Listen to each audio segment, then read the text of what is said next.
আমি মঙ্গল কামনা করছি।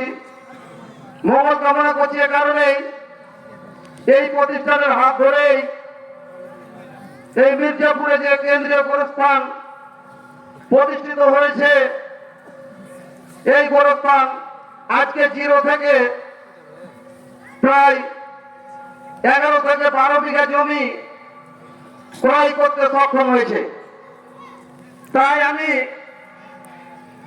বিশেষ করে মির্জাপুরবাসীকে অনুরোধ করব,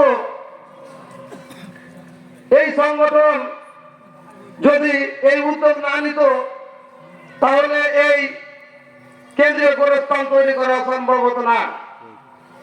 তাই আমি মির্জাপুরবাসীকে, আমি একজন এই ওয়ার্ডের মেম্বার হিসেবে অনুরোধ করব, আপনারা এই তাফসীর মাহফিলকে ধরে রাখবেন। আল্লাহ যেন এই তাফসীরকে কিয়ামত পর্যন্ত কবুল করেন। এটা যদি না হতো তাহলে দেখেন,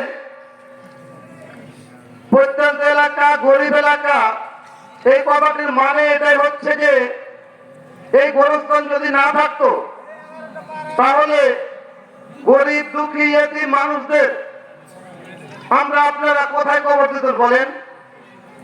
তাই মির্জাপুরবাসীকে অনুরোধ করব, আপনারা অবশ্যই এই গোরস্থানের দিকে খেয়াল রাখবেন, অবশ্যই দাম বাড়িয়ে দিবেন, দানের জন্য লম্বা হাত করবেন। এটি কিন্তু আপনাদের ছাড়া কোনো মতে